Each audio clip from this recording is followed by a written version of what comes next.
வணக்கம் நண்பர்களே. நான் தான் திருச்சி சீனிவாசன் பேசுகிறேன். அன்பு நண்பர்களே, இன்றைக்கி நம்ம திருச்சி பாலக்கரை சிவாஜி சிலை அதை பற்றி இன்றைக்கி ஒரு கோர்ட் தீர்ப்பு வந்தோன்னே ஒரு பரபரப்பான நிலைமையில் இருக்குது. அதனால் அதை பற்றி கொஞ்சம் உங்களுக்கு விளக்கமாக சொல்லலான்ட்டு தான் நேரடியாக உங்கள்கிட்ட இன்றைக்கி நான் பேசுகிறேன். அன்பு நண்பர்களே, உலக மகாநாயகன் நடிகர் திலகம் சிவாஜி அவருடைய சிலைக்கு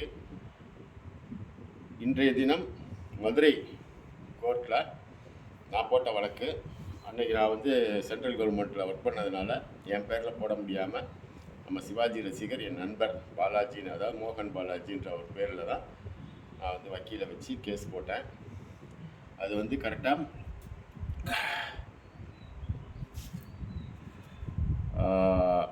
2018 போட்டேன்.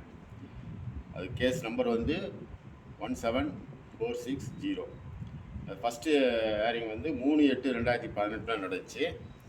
அப்போ அந்த அரசு தரப்பு வக்கீல் என்ன சொல்லிட்டாரு, அதுக்கு பர்மிஷன் இல்லை, சுப்ரீம் கோர்ட்டே சொல்லியிருக்கு ஹைவேஸ்லலாம் செலை வைக்கக்கூடாதுன்னு சொல்லி அப்படின்ற மாதிரி சொல்லிட்டாரு. நம்ம ஏற்கனவே நம்ம வக்கீல்கிட்ட எல்லா பாயிண்ட்டும் நான் எடுத்து கொடுத்துருந்தேன். அந்த டாக்குமெண்ட்ஸ் பூரா என்கிட்ட இருந்துச்சு. மாநகராட்சி தீர்மானம் நிறைவேற்றினதுலேருந்து எல்லாம் இருந்துச்சு, கொடுத்தேன். அது இல்லாமல் இதை சொன்னேன், அந்த சுப்ரீம் கோர்ட் ஆர்டர் கேரளாவில் வந்துச்சு தீர்ப்பு. அது எப்போ வந்துச்சுன்னா, நம்ம சிலை 2011 கரெக்டாக மார்ச் மாதம் வைக்கிறோம். சிலை வச்சது கரெக்டாக சிலை வைக்கப்பட்டது பிப்ரவரி 23, 2011 பாலக்கரை ரவுண்டானில் வச்சது.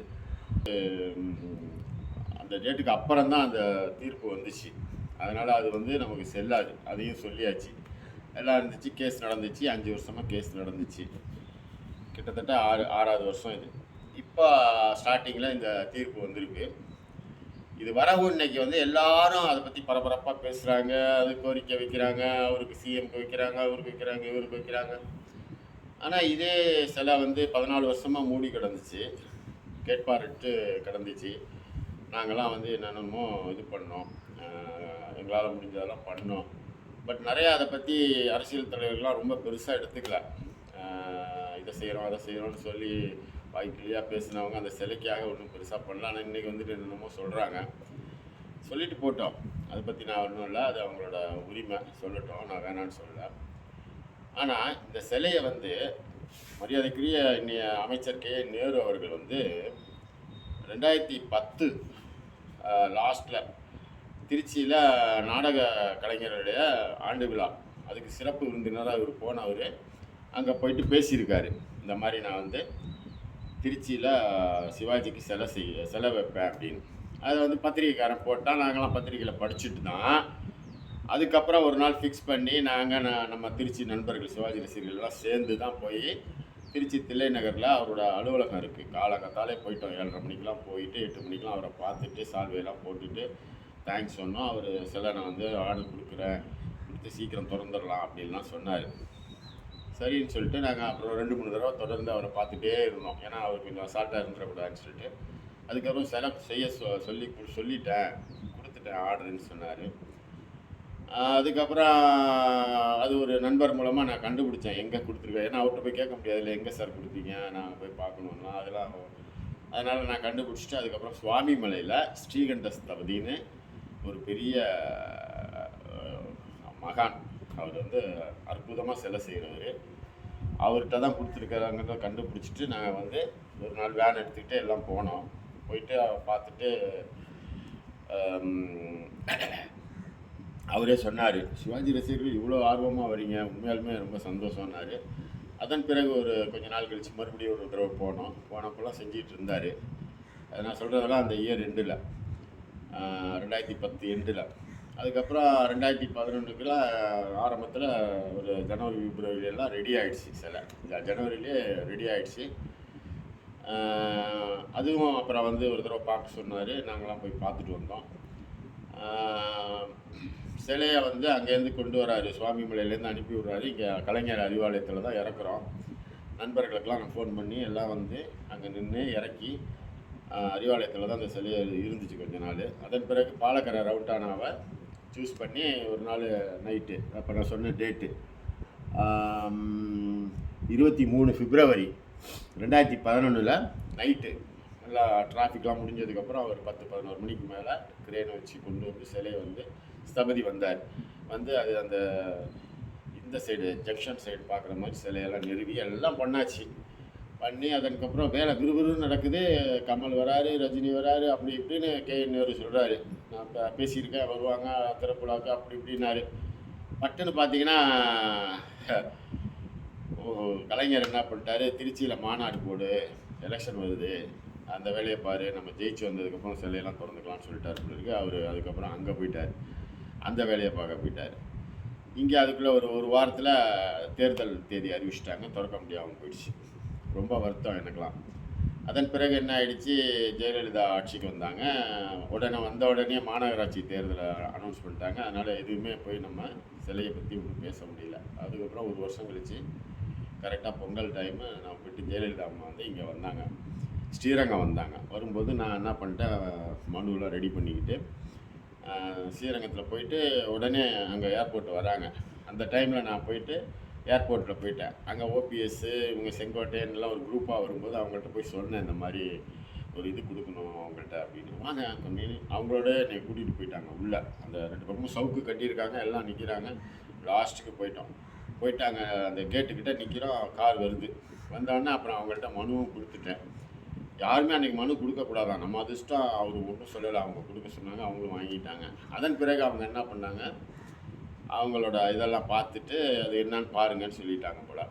உடனே அப்போ வந்து மாநகராட்சியோட மேயர் வந்து ஃபஸ்ட்டு வந்து கேஎன் நேரு வந்து சில நிறுவும் போது மாநகராட்சி தீர்மானம், அப்போ வந்து சுஜாதா அவங்க தான் மேயராக இருந்தாங்க, காங்கிரஸ்காரவங்க. திமுக ஆட்சி அப்போ முடிய போகிற நேரம் தான். அவங்களோட இதில் தான் அதெல்லாம் வச்சுருக்கேன், நான் காட்டுறேன் உங்களுக்கு.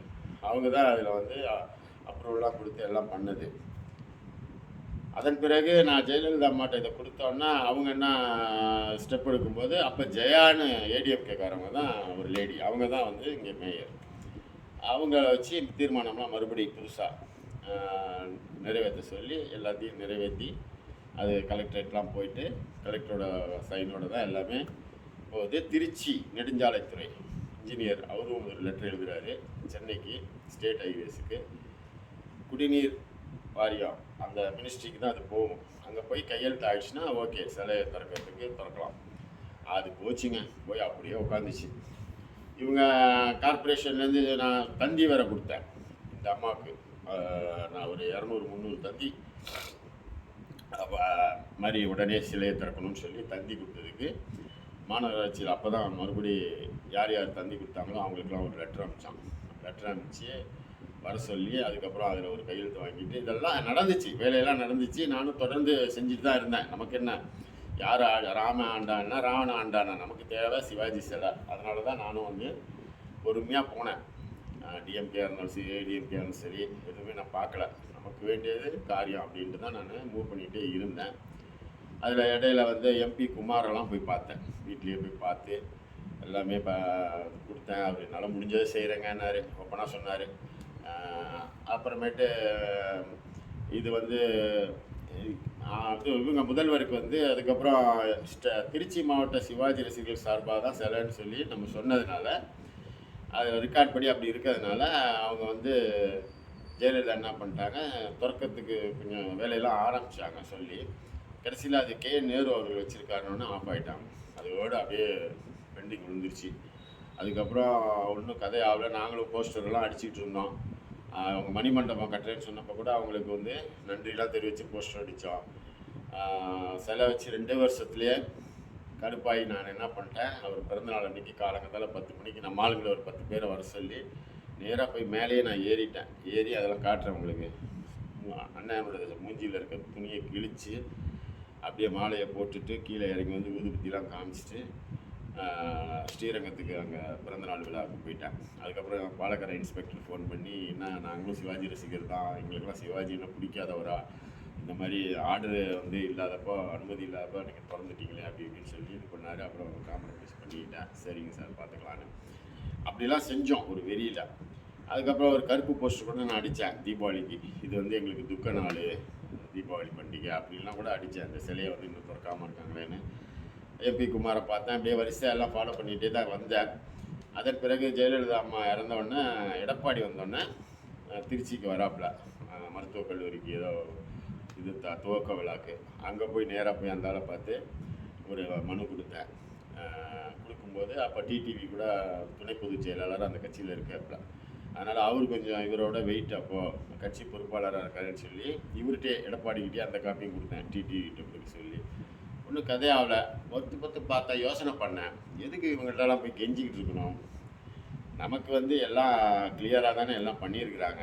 நம்ம ரைட் ராயில் என்ன செய்யணுமோ செய்வோம், கோர்ட்டுக்கு போவோம்னு சொல்லி முடிவு பண்ணி என்னோடய நண்பர் அவர் வக்கீல் அவர்கிட்ட நான் கன்சல்ட் பண்ணேன்.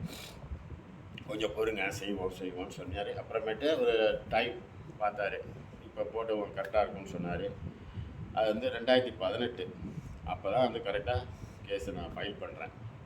நான் தான் ஏற்கனவே சொன்னேன், என் ஃப்ரெண்டு பேரில் தான் அது, நான் மோகன் பாலாஜின்ற பேரில் தான் அந்த கேஸை ஃபைல் பண்ணேன். கேஸ் நடந்துக்கிட்டு இருந்துச்சு. நம்மளும் எல்லாம் பாயிண்ட்லாம் எடுத்து கொடுத்து தான் வந்தோம். இப்போ அது முடிவு இதில் டிஎம்கே ஆட்சிக்கு வந்து 3.5 வருஷம் ஆச்சு. அவங்க வந்தோடனே திறந்துருக்கலாம். அவங்க வந்து வேணும்னே அது என்னமோ தெரியல, அவருக்கு வச்சார், ஆசையாக வச்சார், எல்லாம் பண்ணார். நான் வந்து சிவாஜி ரசிகர், லால்குடியிலேருந்து ஆட்டோ ரிக்ஷாவில் மாலையெல்லாம் கொண்டு வந்து சிவாஜி பேனருக்கு போடுவேன் பிரபாத் தியேட்டர்லன்னா மரியாதைக்குரிய கேன்னு சொன்னார். ஆனால் என்னன்னு தெரியல, அந்த இடத்துல சிலையை வச்சுக்கிட்டு அவர் பாட்டுக்கு இப்போ அதான் 10 வருஷம் ஏடிஎம்கே இருந்துச்சு விட்டுருங்க. இப்போ 3.5 வருஷம் என்ன பண்ணார்? திறந்துருக்கலாம்ல. சும்மா ஏதாவது சாக்கு போக்கு சொல்லிக்கிட்டே இருந்தார். அது மனசுக்குள்ள என்னமோ வச்சுருக்காரு அவர், என்னன்னு தெரியல. அது வந்து நம்ம தெரியாமல் சொல்லக்கூடாது. சப்போஸ் அங்கே உள்ள பகுதியில் உள்ளவங்க எதுவும் அப்ஜெக்ஷன் தெரிவிச்சிருக்காங்களா என்னன்னு தெரியல. அது ஒரு ஓட் பேங்க் மாதிரி அவங்களோட இது, அந்த அந்த குரூப்பு. அதுக்காக வந்து வேறு இடத்துல தான் வைக்கணும்னு முடிவு பண்ணாரோ, இல்லை அவர் தம்பி இறந்ததுனால சென்டிமெண்ட் பார்த்துக்கிட்டு அப்படி தற்கிறதா அப்படின்னு நினைக்கிறாரோ, அப்படிலாம் கூட சொல்கிறாங்க. நான் சொல்கிறத வந்து நான் சொல்லலை, சொல்கிறத நான் சொல்கிறேன். இப்படிலாம் பார்த்துட்டு இருந்தால் ஒரு திராவிட கட்சி அவங்களுக்கு வந்து அந்த இதிலலாம் நம்பிக்கை இல்லைங்கிறாங்க, சென்டிமெண்ட்லாம் பார்க்குறாங்க, என்ன பண்ணுறதுன்னு தெரியல. இப்படியே இருக்கும்போது தான் இப்போ நான் வந்து கோர்ட்டில் ஒரு தீர்ப்பை வாங்கிட்டேன். அந்த கோர்ட் தீர்ப்பு என்ன அவங்க கேட்கும்போது ஜட்ஜி கேட்டிருக்காரு. அதுக்கு இப்போ உள்ள அரசு தரப்பு வக்கீலும் ஒரு சாதகமாகவே பதில் சொல்லலையாம். இல்லை அங்கெல்லாம் எந்த பர்மிஷனும் இல்லை அப்படின்ற மாதிரியும் ரசிகர்களாக வச்சுட்டாங்கன்ற மாதிரியும் சொல்லியிருக்காரு. அதுக்கப்புறம் நம்ம தரப்பு வக்கீல் வந்து அதில் பாருங்கள், டாக்குமெண்ட்ஸ்லாம் வச்சுருக்கோம், சப்மிட் பண்ணியிருக்கோம், மாநகராட்சி தீர்மானம்லாம் நடந்திருக்கு. ஏற்கனவே ஒரு பீரியட் அவங்க டிஎம்கே இருந்தப்பவும் அதன் பிறகு ஏடிஎம்கே வந்தோடனும் அந்த மேயர் மூலமாகவும் எல்லாமே நடந்திருக்கு, எல்லாமே இருக்குது பாருங்கள் அப்படின்னோடனே அதை படிப்பா அப்படின்னு சொல்லியிருக்காரு ஜட்ஜி, அந்த லாயரை, அந்த அரசு தரப்பு வைக்கல. அதே படி, ஏதாவது லெட்டர் இருக்காமல் படித்து காட்டு அப்படின்னு இருக்காரு. அப்புறம் என்னப்பா பர்மிஷன் இல்லைன்னு, இல்லை சார் இது வந்து சுப்ரீம் கோர்ட் சொல்லியிருக்கு, சாலையிலலாம் சிலைகள்லாம் வச்சு டிஸ்டர்ப் பண்ணாதீங்கன்னு. அது இருக்கட்டும் அப்படின்னா, இது மாதிரி ஸ்டேட் ஹைவேஸ் தானே அது, நேஷனல் ஹைவேஸா அது? இல்லை ஸ்டேட் ஹைவேஸ் பர்மிஷன் தான் இல்லை சார் அப்படின்ட்டு இருக்காரு அவர் வக்கீல். சரி அப்படின்னா ஸ்டேட் ஹைவேஸ் பர்மிஷன் இல்லைன்னா என்ன பண்ணுறது? அது வாங்கணும். அது வாங்கலைன்னா அப்புறம் நீங்கள் வேறு எங்கேயாவது முக்கியமான இடத்துல, ஒரு சுற்றுலாத்துறை மாதிரி உள்ள இடத்துல வச்சாலும் சரி, முக்கியமான இடத்துல, அதுவும் வார்த்தையை கொடுங்க, முக்கியமான இடத்துலன்னு சொல்லிட்டாரு, அங்கே வைங்கன்னு சொல்லியிருக்காரு. இப்போ நான் சொல்கிறேன், ஓப்பனாக சொல்கிறேன், இப்போ அமைச்சருக்கு இன்னொரு மனசு வைக்க மாட்டார். வச்சார்னா ஸ்டேட் ஹைவேஸ் யார் கையில் இருக்குது? மாநில நெடுஞ்சாலைத்துறை யார்கிட்ட இருக்குது? இவங்க திமுக ஆட்சியில் தான் இருக்குது. அவங்க மரியாதைக்குரிய சிஎம் திரு ஸ்டாலின் அவர்களுடைய கீழே தான் அதெல்லாம் இருக்குது. ஒரு 5 நிமிஷம் 10 நிமிஷம் கூட ஆகாது, கையெழுத்தை போடுங்க அப்படின்னா வேலை முடிஞ்சிடும். ஏன்னா இன்றைக்கி மரியாதைக்குரிய கலைஞருக்கு சிலை வந்து டிவிஎஸ் டோல்கேட்டில் இப்போ சமீபத்தில் முக்கியமான சாலை, அது 4 ரோடு பிரிகிற இடத்துல, அந்த இடத்துல ஒரு டர்னிங், அந்த சோறையே இடிச்சிட்டு கொஞ்சம் உள்ளே தள்ளி அப்படி அந்த மூலையில் ஒரு சிலை வச்சுட்டாங்க. அவங்களுக்குங்கும் போது இவ்வளோ வேகமாக செய்கிறாங்க. நடிகர் திலகம் சிவாஜி யார்? அவங்க அப்பாவோட ஃப்ரெண்டு தான். ஒரு தமிழன், ஒரு சுதந்திர போராட்ட வீரர்களை கண்ணு முன்னாடி கொண்டாந்து நிறுத்தின ஒரு மாபெரும் கலைஞன். உலகத்திலே அவரை மிஞ்சுறதுக்கு நடிகர் கிடையாது. நல்லபடியாகவும் டீசெண்டாக வாழ்ந்தவர். அந்த நல்ல மனிதனுக்கு ஒரு சிலைக்கு இன்றைக்கி மரியாதைக்குரிய ஸ்டாலின் நினச்சாருன்னா ஒரு நிமிஷம் அந்த ஸ்டேட் ஹைவேஸ் கையெழுத்தை வாங்கி அதே இடத்துலையே அப்படியே திறந்துடலாம். மனசு அவங்களுக்கு வரல அப்படிங்கிற பட்சத்தில் ஒன்றுமே நம்ம செய்ய முடியாது. தூங்குறவங்களை எழுப்பலாம், தூங்குற மாதிரி நடிக்கிறவங்களை எழுப்பவே முடியாது. அதனால் அவங்க வந்து வேற எங்கேயா வைக்கணும்னு முடிவு பண்ணி அதில் வந்து ரொம்ப அடமண்ட்டாக இருந்தாங்கன்னா தயவு செஞ்சு சத்திரம் பேருந்து நிலையத்தில் பெருந்தலைவர் காமராஜர் சிலை இருக்குது, அதுக்கு பக்கத்துலேயே இடம் இருக்குது, அந்த இடத்துல அவரோட சிலையை வைங்க, தயவு செஞ்சு வைங்க. வேறு எங்கேயும் வச்சிடாதீங்க. சங்கிலியாண்டபுரம்லாம் ஒரு லோக்கல் ஏரியா, ஒரு ரவுடிஸ் ஏரியா. அந்த இடம்லாம் கன்ஜஸ்டடு, அப்படியே குப்பை கூலமாக இருக்கும், பண்ணியாக வளர்த்துட்டு இருப்பானுங்க அந்த ஏரியாவில். அண்ணன் வாழ்ந்த வீடுனா அது வாடகை வீட்டில் கொஞ்ச நாள் வாழ்ந்தார், அவ்வளோதான். அதுக்காக அங்கே போய் எல்லாம் வச்சு யார் பார்ப்பா? அங்கிட்டலாம் வரவன் போகிறவன், அந்த பக்கம் வரவன் போகிறவன் தான் பார்ப்பான், பப்ளிக்லாம் யாரும் பார்க்க முடியாது. சத்திரம் பேருந்து நிலையத்தில் பெருந்தலைவர் காமராஜர் சில பக்கத்தில் வைக்கிறதுனா வைங்க, ஒரே சான்ஸ் தான். இல்லாட்டி இப்போ இருக்கிற இடத்துல அப்படியே நீங்கள் ஸ்டேட் ஹைவேஸோட பர்மிஷனை மட்டும் வாங்கிட்டு தரங்க, ஒன்றும் பிரச்சனை கிடையாது. அதெல்லாம் வந்து அங்கேருந்து நீங்கள் எடுத்து தான் ஆகணுன்ற மாதிரிலாம் வந்து தீர்ப்பு வரல. இதுதான் ஸ்டேட் ஹைவேஸோட அப்ரூவல் இல்லை, அதுதான் அவர் ஜட்ஜி சொல்லியிருக்காரு. அது நீங்கள் நீங்களே வாங்கிட்டீங்கன்னா நீங்களே திறக்கலாம். சப்போஸ் அங்கே நீங்கள் நான் சொன்ன மாதிரி அந்த ஒரு சமுதாயத்துக்காக ஓட்டுக்காக நீங்கள் அந்த இடத்துல சிலை வேணான்னு சொல்கிறாங்கன்றதுக்காக நீங்கள் எடுக்கணும்னு நினச்சிங்கன்னா சத்திரம் பேருந்து நிலையத்தில் பெருந்தலைவர் காமராஜர் சிலை பக்கத்தில் தயவு செஞ்சு வச்சுருங்க. உங்களுக்கு வந்து ரொம்ப புண்ணியமாக போகுது. இந்த சிலையை பற்றி நிறையா உங்களுக்கு யாருக்குமே சரியாக தெரியாமல் நம்ம பாட்டுக்கு ஆர்ப்பாட்டம் பண்ணோம், நாங்கள் வந்து கற்றுனோம், இது பண்ணோம், அது பண்ணோம். நானும் தான் போனேன், மூஞ்சியை கிழிச்சு விட்டு மாலையை போட்டு வந்தேன் 2 வருஷத்தில். அதுக்கப்புறம் இத்தனை பேரை நான் பார்த்தேன். ஆனால் அதுக்கெல்லாம் பிரயோஜனமே இல்லையே. கேஸ் போட்டதுனால இன்றைக்கி ஒரு முடிவு காலம் வந்துச்சு. இந்த கேஸ் மட்டும் நான் போடலைன்னு வச்சுங்க, தயவு செஞ்சு தப்பாக நினைக்காதீங்க. அந்த சிலை அப்படியே தான் நின்றுக்கிட்டே இருந்திருக்கும், யாரும் எந்த ஆட்சி வந்தாலும் திறக்காது. இன்னொரு 10 வருஷம் ஆயிருந்துச்சுன்னா, ஏற்கனவே 14 வருஷம், இன்னொரு 10 வருஷம் போச்சுன்னா அந்த சிலை வீணாக போய் அதுக்கப்புறம் ஆட்டோமேட்டிக்காக அதுவே கீழே விழுந்துடும். வெறும் கிம்பின்னு தெரிஞ்சு அப்படியே விழுந்துடும். நல்ல வேலை நான் மனசுக்குள்ளே ஒரு வைராக்கியம் வச்சேன், இதுக்கு ஒரு முடிவு தெரிஞ்சாகணும், டூ ஆர் டை அப்படின்ட்டு தான் நான் வந்து கேஸை ஃபைல் பண்ணி அது நல்ல நடத்தி முடிச்சிட்டேன். 5 வருஷம் 6 வருஷம் ஒரு தீர்ப்பும் வாங்கிட்டேன். இப்போ சிலை வந்து ஒரு சமயம் அந்த இடத்துல இல்லாட்டியும் வேறு எங்கேயோ ஒரு முக்கியமான இடத்துல திருச்சியில் இருக்குன்றது ஒரு ஊர்ஜிதப்படுத்திட்டேன். அதுக்கு ஒரு கேரண்டி வாங்கி கொடுத்துட்டேன் கோர்ட்டு மூலமாக. இதில் நான் வந்து ரொம்ப சந்தோஷப்படுறேன். அவரை பற்றி நிறையா நான் வந்து டிவிடிஸ்லாம் போட்டு புகழை பற்றி அடிக்கடி நான் சொல்லிகிட்டு இருந்தாலும் இந்த திருச்சி சிலையும் அவர் என்னமோ எனக்கு மனசுக்குள்ளே சொன்ன மாதிரி இருந்துச்சு. என் நண்பர்கள்லாம் கேட்டாங்க, என்ன நீலாம் இருந்துக்கிட்டு இப்படி பார்த்துக்கிட்டு இருக்க, எத்தனை வருஷமாக இந்த சிலை இப்படி இருக்கும், என்ன அவருக்கு என்ன அவர் என்ன அவ்வளோ சீப்பாக போயிட்டாரா, அப்படி அவமானப்படுத்துகிறாங்க, இதுக்கெல்லாம் ஏற்பாடு பண்ணக்கூடாதான்லாம் கேட்பாங்க நண்பர்கள். நான் மனசுக்குள்ளே நினைப்பேன், விடக்கூடாதுடா, ஏதோ ஒரு முடிவு பண்ணுவோம், எடுத்து தான் ஆகணும். யார்ட்டையும் போய் நம்ம கேட்கக்கூடாது, கெஞ்சக்கூடாது. அவன் பாட்டு இந்த செய்கிறேன்னு சொல்லிட்டு செய்ய மாட்டானுங்க.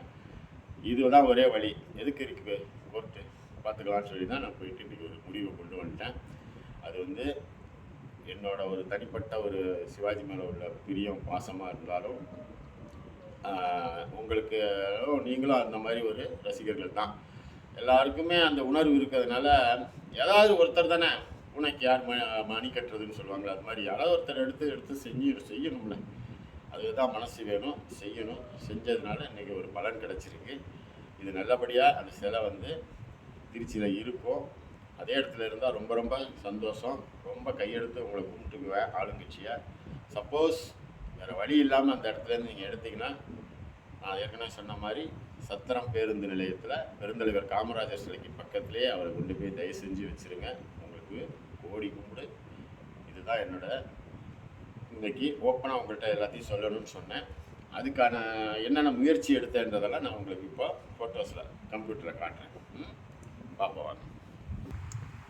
இதுதான் இந்த சிலை சுவாமி மலையில் செஞ்சு கலைஞர் அறிவாலயத்தில் வந்து வச்சுருந்தது புதுசில். அப்படியே எப்படி இருக்குது பாருங்கள், இவ்வளோ அருமையான சிலை. இப்போவே கொஞ்சம் வீணாக போன மாதிரி தான் இருக்குது, மழையிலையும் அதுலேயும் வெயிலையும் நான் காஞ்சி. இவர் தான் மோகன் பாலாஜி, என்னுடைய நண்பர்னு சொன்னேன்ல, சிவாஜி ரசிகர், ஃபோட்டோகிராஃபர். நான் வந்து ரயில்வேல இருந்ததுனால அவர் பேரில் கேஸ் போட்டேன் மதுரையில் போட்டு இன்றைக்கி நம்ம அந்த தீர்ப்பு வாங்கியிருக்கோம். இவர் தான் மோகன் பாலாஜி. சிலை திறக்க போகிறாங்க அப்படின்னோடனே அந்த சிலை அங்கே பாருங்கள், சிலை வந்து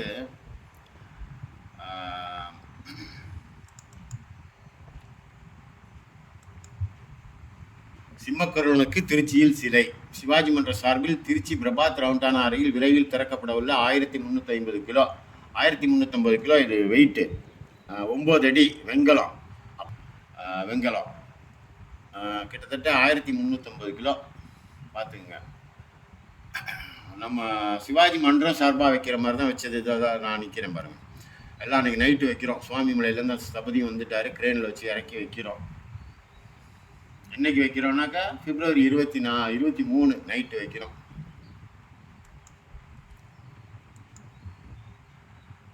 அப்புறம் 2 வருஷம் கழித்து பொறுமையாக பார்த்துட்டு இருந்தேன். திறக்கலைன்னொன்னே கடுப்பாயிட்டு நான் போய் என்ன பண்ணிட்டேன், அதுக்கு முன்னாடி என்ன பண்ணிட்டேன், 2 வருஷம் முடிஞ்சோடனே ஒரு துக்க போஸ்டர் அடித்தேன்.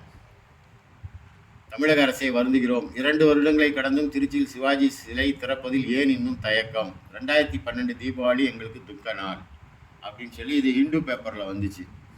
இதுதான் அந்த கருப்பு போஸ்டர்.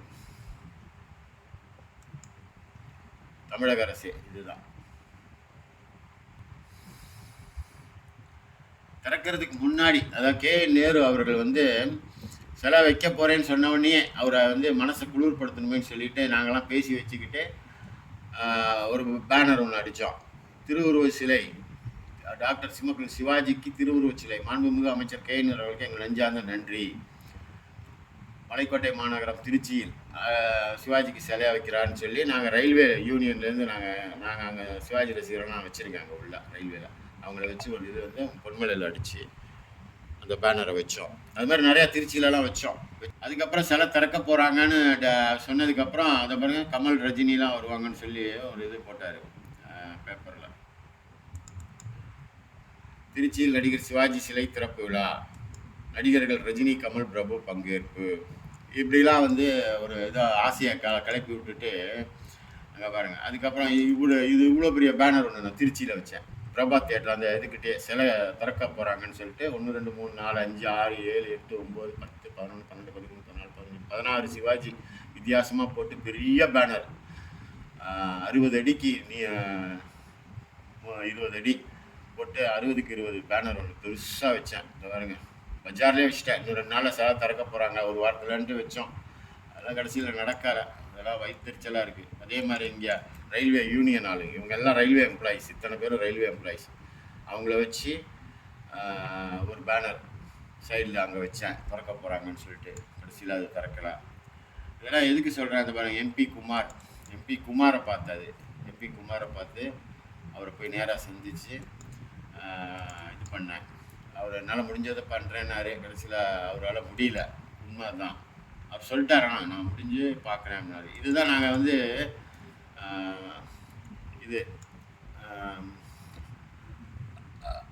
அகில இந்திய தலைவன் சிவாஜி மக்கள் இயக்கம்னு நான், இந்த இன்பா, மதுரை சுந்தரராஜன், ரமேஷ் பாபு எல்லாம் சேர்ந்து ஆரம்பித்தது. அப்போ தான் இந்த கொடி மஞ்சள் வெள்ளை சிவப்பு நான் அறிமுகப்படுத்தினது. நான் தான் அகில இந்திய தலைவராக இருந்தேன்.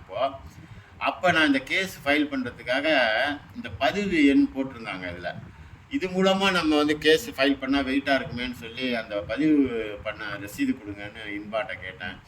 அவர் இதை தரேன்னு தரவே இல்லை. அப்புறம் டைம் ஆகிடுச்சின்னு சொல்லிட்டு நான் வந்து தனிப்பட்ட முறையில் மோகன் பாலாஜி பேரில் கேஸை போட்டேன். இந்த இதில் போட்டுருந்தா இன்னும் வெயிட்டாக இருந்திருக்கும், ஆனால் அது தரலை. அதுக்கப்புறம் இன்பா சொன்னார், சுந்தரராஜன் தான் அதெல்லாம் வேணாம், கொடுக்க வேணாம்னு சொல்லிட்டாருன்னாரு. அப்போ தான் நினச்சேன், என்னடா இது நம்ம ஒரு நல்ல விஷயம் நம்ம செய்கிறோம், அதுக்கு கூட ஒரு பதிவு பண்ண அந்த ரிஜிஸ்டரோட அந்த காப்பி கேட்குறோம், தரமாட்டுறாங்களேன்னு சொல்லிட்டு நான் ரொம்ப வருத்தப்பட்டேன். அதுலேருந்துலாம் நான் மனசு சுத்தமாக விலகிட்டேன். பொங்கடா அப்படின்னு சொல்லிட்டு என் வேலையை மட்டும் பார்த்துட்ருக்கேன். இது எதுக்கு சொல்கிறேன்னா, இவங்களோட இது அவ்வளோதான். இந்த மாதிரி இந்த சிலை திறந்தது 2 வருஷத்தில் போயிட்டு மூஞ்சியை கிழிச்சு விட்டு மாலையை போட்டது. அது சூடம்லாம் ஏற்றி அவங்க ஒரு 10 பேர் வந்திருந்தாங்க, அவங்களெல்லாம் வச்சு செஞ்சேன். அப்பயே செஞ்சுட்டேன் 2 வருஷத்தில் பட்ட பகலில், காலைல 10 மணிக்கு. அதுக்கப்புறம் கலெக்டரை பார்த்தது மறந்துட்டேன். கலெக்டரை போயிட்டு இவங்க மரியாதைக்குரிய ஜெயஸ்ரீ, இவங்க தான் இப்போ கலெக்டர். அவங்கள போய் பார்த்து பேசும்போது அவங்க சில இதெல்லாம் கொஞ்சம் வெயிட் பண்ணுங்க, நான் இதெல்லாம் கேதர் பண்ணிக்கிட்டு விஷயம்லாம் என்னன்னு கேட்டுட்டு சொல்கிறேன்னாங்க. அப்புறம் சொன்னாங்க, இந்த மாதிரி அந்த சென்னை பர்மிஷன் வராமல் இருக்க, அது வந்ததுன்னா பரவாயில்லையே அப்படின்ற மாதிரி சொன்னாங்க. வரிசையாக நான் ஒன்றுமே இது பண்ணாமல் இல்லை, தொடர்ந்து பார்த்துட்டே தான் இருந்தேன். அப்போ தான் எனக்கு ரொம்ப இதாகிடுச்சு, என்னடா அப்படின்ட்டு. அப்போ தான் அந்த இதை வந்து சிலையை திறந்த உடனே போட்டான் பாருங்க, தினகரனில் மனோகரா பாணியில் பொங்கி எழுந்த சிவாஜி ரசிகர்கள். பாலக்கரை ரவுண்டான சிவாஜி கணேசன் சிலையை முகத்தை மூடின துணிகளை அகற்றி அவர் சிலைக்கு ரசிகர்கள் மாலை வைத்து மரியாதை செலுத்தினார். இதான் வச்சு நான் பண்ணது. சிலையை மூஞ்சியை கிழிச்சு விட்டு 2 வருஷத்தில் அவர் பிறந்தநாள் அன்றைக்கி செஞ்சேன். இந்த அடிக்கிற பாருங்க, இது இன்னொரு பேப்பர்லேயும் வந்துச்சு. இது மாலை முரசா இது ஈவினிங் பேப்பர் ஒன்று. இது 84வது பிறந்தநாள் அன்னைக்கு அந்த டைம் நாங்கள் செஞ்சது, சிலையை ஓப்பன் பண்ணி மாலையெல்லாம் போட்டது. எல்லாம் தைரியமாக தான் செஞ்சோம். ஓடா உள்ளே போனால் போயிட்டு போவோம் சிவாஜிக்காக, இதெல்லாம் விடக்கூடாது, இதோ ஒன்று நம்மளும் இல்லைன்னு சிலையை தூக்கியிருப்பாங்க. இதெல்லாம் நம்ம பண்ணலைன்னு வச்சிங்களேன், அந்த இடத்துல சிலையே இருந்திருக்காது. என்ன அது பாருங்க, அவர் பிறந்தநாள் அந்த அந்த வருஷம் கே நேரு அவர்களை வந்து நாங்கள் மெனக்கெட்டு கூப்பிட்டு அந்த பிறந்தநாளில் கலந்துக்க வச்சோம். ஏன்னா சிலை வைக்கிறாருன்னு சொல்லிட்டு எல்லாம் பண்ணோம். எல்லாம் ஒன்றும் கதைக்கு ஆகலை, அப்படியே இழுத்துச்சு. இளங்கோவன் கூட, மரியாதைக்குரிய இளங்கோவன் கூட ஒரு இதில் சொன்னார், 4/10/2012 அது திருச்சிக்கு வந்தப்போ திருச்சி சிலை மூடியே இருக்குன்னு சொல்லிட்டு சிலையை திறக்க முதல்வர் ஜெயலலிதா நடவடிக்கை எடுக்க வேண்டும், இதற்காக அவர் உத்தரவிட வேண்டியது இல்லையா, கண்ணசைத்து சைகை காட்டினாலே போதும், நிச்சயம் சிலை திறக்கப்படும். இப்படிலாம் கூட அவர் சொல்லிட்டு போனார். ஒன்றும் ஆனால் ஒன்றும் கதையாகல. இது MP குமாரை பார்த்த ஃபோட்டோ எல்லாம் பேப்பர்லலாம் வந்துச்சு, ஒன்றும் பிரயோஜனம் இல்லை. Appeal to unveil statue of Sivaji Ganesan, இது இந்து பேப்பரில் வந்தது. கலெக்டரை பார்த்தேன்ல, அதை போட்டாங்க.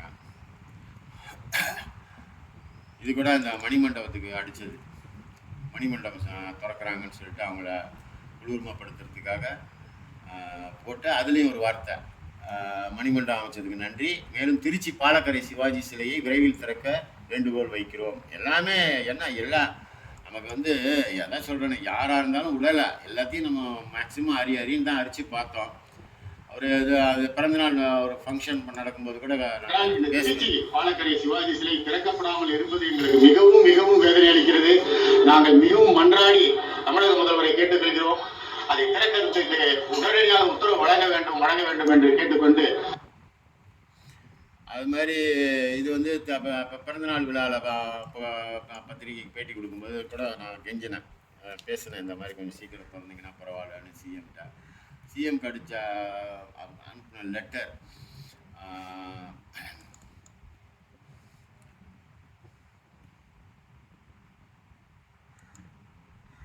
3/10/2012 ஒரு கடிதம்,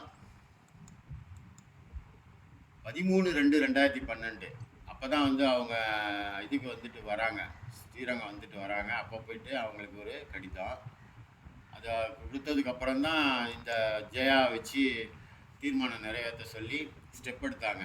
அதன் பிறகு அதில் வந்து கொஞ்சம் இதாகிட்டாங்க. இது வந்து அவங்களோட செக்ரட்டரியேட்டுக்கு அனுப்பிச்சது, தனிப்பிரிவுக்கு 8ஆம் தேதி 8/2/2012 சிஎம்க்கு ஜெயலலிதாவுக்கு. இது வந்து 7/3/2017 எடப்பாடி முதல்வராக வந்தோடனே அனுப்பிச்சது. அப்போல்லாம் அகில இந்திய தலைவன் சிவாஜி மக்கள் இயக்கம்னு தான் நம்ம வச்சுருந்தது, அதில் வச்சு அனுப்பிச்சது. தமிழக முதல்வர் அவர்கள், மதிப்புக்குரிய ஐயா, இதை பாருங்கள், எடப்பாடிக்கிட்டெல்லாம் போய் நம்ம கொடுக்குற அளவுக்கு நம்ம ஆச்சு.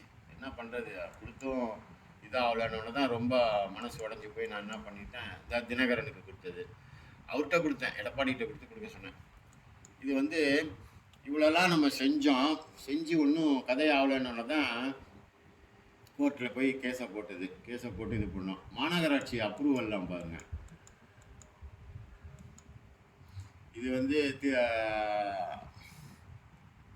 மாநகராட்சி அரியமங்கலம் கோட்டை முதலீரோட பாலக்கரை ரவுண்டான பழைய பிரபா தியேட்டர் அமைக்க தடையின்மை சான்று பெற்று வழங்க கோருதல் அப்படின்னு சொல்லி no objection certificate corporation commissioner கையெழுத்து போட்டு நம்ம இவருக்கு கொடுத்தது, மன்ற துணைத் தலைவருக்கு. அடுத்தது சிவாஜி மன்ற துணைத் தலைவர் வந்து இங்கே மாண்புமிகு ஜெயலலிதா அம்மாவுக்கு ஒரு லெட்டர் கொடுத்தது திறக்கிறதுக்கு. இது வந்து மாநகராட்சியோட தீர்மானம் நிறைவேற்றப்பட்டு 23/2/2011. இதில் வந்து பாருங்கள், அகில இந்திய சிவாஜி மன்ற மாவட்ட தலைவர் சண்முகம் கடித எண், சிலை அமைப்பு குழு செயலாளர், திருச்சிராப்பள்ளி மாநகராட்சி ஆணையரின் கடிதம், திருச்சிராப்பள்ளி மாநகராட்சி மாமன்ற தீர்மானம் எண் 147 29/9/2010 நிறைவேற்றினது, திருச்சிராப்பள்ளி நெடுஞ்சாலைத்துறை கோட்ட பொறியாளரின் கடிதம். பாருங்கள், நான் ஸ்டேட் ஹைவே சொன்னேன்ல, டிஸ்ட்ரிக்ட் லெவலில் திருச்சிராப்பள்ளி நெடுஞ்சாலைத்துறை கோட்டம் பொறியாளரின் கடிதம் நம்பர் போட்டு அவரும் அமைச்சிருக்கார் 3/2/2011. அது வந்து ஸ்டேட்டில் வந்து அவங்க வந்து அதுக்கு கையெழுத்து போடணும். அதுதான் போடாமல் நிப்பாட்டி வச்சுட்டானுங்க. திருச்சி மாநகர காவல் ஆணையரின் கடிதம் பாருங்கள். திருச்சி கமிஷனர், திருச்சிராப்பள்ளி வருவாய் கோட்டாட்சியர் கடிதம், அரசாணை, நகராட்சி நிர்வாகம் மற்றும் குடிநீர் வழங்கல் துறை எல்லாமே இங்கேருந்து எல்லாமே பண்ணி தான் அனுப்பிச்சது. அனுப்பியும் ஒன்றும் பிரயோஜனம் இல்லை. நகல் ஆணையர், மாநகராட்சி வருவாய் கோட்டாட்சியர் இதெல்லாம் போட்டு மாவட்ட ஆட்சித்தலைவருக்காக கையெழுத்து போட்டிருக்காங்க. பேச்சியம்மாள் மாவட்ட ஆட்சித்தலைவர் பொறுப்பு. இதெல்லாம் பக்காவாக நம்ம பண்ணது தான். மாமன்ற தீர்மானம். மேயர் சுஜாதா இங்கே இருக்கு பாருங்கள். சுஜாதா அப்போ ஃபஸ்ட்டு 10/2/2011 அப்போ தான் அவங்க வந்து காங்கிரஸ் அவங்க இங்கே டிஎம்கே ஆட்சி முடிய போகிற நேரம். அதெல்லாம் கடைசியில் இதாகிடுச்சு. ஜெயலலிதா வந்ததுக்கப்புறம் மாற்றியாச்சு. புதுசாக தீர்மானம் நிறைவேற்றணும்னு சொல்லி மாமன்ற தீர்மானம் எண் 88 28/6/2012 ஜெயா மேயர் அவங்க கையெழுத்து போட்டு தீர்மானம் நிறைவேற்றி மறுபடியும் போகுது. இப்படிலாம் வந்து எல்லாமே பக்காவாக செஞ்சு எவ்வளோ முயற்சி நம்ம எடுத்திருக்கோம் பார்த்தீங்கள்ல. அதெல்லாம் உங்களுக்கு நேரடியாக காட்டணுன்றதுக்காக தான் நான் இன்றைக்கி வந்து இதை வந்து பண்ணுறேன். காரணம் என்னன்னாக்கா, சும்மா ஆளுக்காள் ஏதாவது பேசிகிட்டு இருக்கக்கூடாதுல்ல. உண்மை என்னன்னு தெரியணும். இந்த சிலையோட சம்மந்தப்பட்டவன் நான் ஆரம்பத்துலேருந்து இன்றைக்கி வரைக்கும் ரொம்ப அதில் ஒன்றி போயிருக்கிறதுனால இந்த விவரம் பூரா எனக்கு தெரியும். அதனால் எதுவும் தெரியாமல் நம்ம பாட்டுக்கு அவசரப்பட்டு எதுவும் செய்யாதீங்க. பொறுமையாக இருப்போம். இவ்வளோ தூரம் எல்லாம் வந்துட்டோம். கிட்டத்தட்ட கிணறை தாண்ட போகிற நேரம். ஏன்னா இதை வச்சு தான் அவர் தப்பிச்சிட்டு இருந்தார், மரியாதைக்குரிய அமைச்சர் KN நேரு அவர்கள். அதுக்கு கோர்ட்லேருந்து நல்லபடியாக ஒரு இது வாங்கி கொடுத்துட்டோம். அதனால் என்ன செய்யணுமோ முடிவை நல்லபடியாக எடுக்கணும். அதை எடுக்க வைப்போம். அதனால் உங்களுடைய ஒத்துழைப்பு எனக்கு வேணும். நீங்கள் ஒத்துழைப்பு ஃபுல்லாக கொடுக்க எனக்கு ஊக்கமாக இருக்கும். என்னோடய இதில் வந்து எவ்வளோ முடியுமோ கண்டிப்பாக செய்வேன். இதை வந்து ஏதாவது இதில் குறைகள் இருந்தால் சொல்லுங்கள். எதுவுமே நான் நீட்டாக தான் போயிருக்கேன். ஒன்றையுமே நான் விடலை. வரிசையாக ஃபாலோ பண்ணிகிட்டே தான் போயிட்டு எல்லாமே ஓரளவுக்கு என்னால் முடிஞ்ச அளவுக்கு செஞ்சுருக்கேன். இனிமேல் போய்ட்டு ஆண்டவனோட அருளும் அண்ணன் சிவாஜியோட அந்த ஆத்மாவும் நம்மளை வந்து ஒரு நல்ல நிலைமைக்கு கொண்டு வருவோன்னு நான் நம்புகிறேன். இது அண்ணனோட கொடி. இதுதான் நான் எப்போவும் யூஸ் பண்ணுவேன். மஞ்சள் வெள்ளை சிவப்பு. அகில இந்திய தலைவன் சிவாஜி மக்கள் இயக்கம் நாங்கள் ஆரம்பிச்சிருப்போம். அரசியல் அமைப்பாக செய்யணும்னு நினச்சோம். அதுக்குள்ளே குட்டி கலாட்டா பண்ணிட்டானுங்க. அது எல்லாமே வீணாக போச்சு. ஏன்னா அது ஒரு சும்மா அப்படியே மன்றான்னு வச்சுக்கிட்டு இது பண்ணிக்கிட்டு இருந்தால் மதிக்க மாட்டாங்கன்னு சொல்லி அரசியல் கட்சி மாதிரி கொண்டு வரலான்றதுக்காக தான் இந்த கொடிலாம் நான் அறிமுகப்படுத்தினேன். நான் தான் இதை அறிமுகப்படுத்தினேன். கடைசியில் எதுவுமே நடக்கலை. ஏன்னா நம்ம ஆளுங்க அது அப்படி தான். ஏன்னா அது என்ன இப்படி சொல்கிறேன்னு நினைக்காதீங்க. நம்ம இருக்கிறது கொஞ்சம் பேர் தான். ஒற்றுமை இல்லை. வரமாட்டுறாங்க. கோஆப்ரேட் பண்ணி போக மாட்டுறாங்க. ஒருத்தருக்கு ஒருத்தர் நீ பெரிய ஆளா நான் பெரிய ஆளா இப்படியே போயிட்டு இருந்தாக்கா, ஈகோ பார்த்துட்டு இருந்தாக்கா கடைசியில் பலிகடா ஆகிறது அண்ணன் சிவாஜி தான். இந்த பாருங்க, இந்த கொடி தான் நம்ம அறிமுகப்படுத்தினது. அரசியலுக்காக ஆரம்பித்து செய்யலான்ட்டு. இதெல்லாம் செஞ்சுருந்தோம்னா இன்றைக்கி இப்படிலாம் போய் எங்கள்கிட்டலாம் கெஞ்சிகிட்டு இருக்க வேண்டியதில்லை. நம்மளே போய்ட்டு வேறு மாதிரி பண்ணிட்டு போகலாம். ஏன்னா இப்போ சீமானெலாம் கட்சி ஆரம்பிக்கலையா, அது மாதிரி நம்ம குரூப்பை வச்சு ஒரு கட்சி ஆரம்பிக்க முடியாதா என்ன? ஏன்னா இவங்க ஒத்து வரல. அதனால் நல்லபடியாக நடக்கணும். இந்த திருச்சி பாலக்கரை சிவாஜி சிலைக்கு நீங்கள் முழு ஒத்துழைப்பு கொடுக்கணும். எனக்கு ரொம்ப ஒத்துழைப்பு நீங்கள் கொடுக்கணும். அதை வந்து நல்லபடியாக இப்போ நான் சொன்ன மாதிரி அதே இடத்துல இருந்ததுன்னா ரொம்ப ரொம்ப நல்லது. ஒரு கால் வேறு வழி இல்லாமல் எடுத்தாங்கன்னா நம்ம சத்திரம் பேருந்து நிலையம் முக்கியமான இடம். அங்கே பெருந்தலைவர் காமராஜர் சிலைக்கு பக்கத்தில் வச்சுட்டா இன்னொன்றும் சந்தோஷம்தான். நன்றி, வணக்கம்.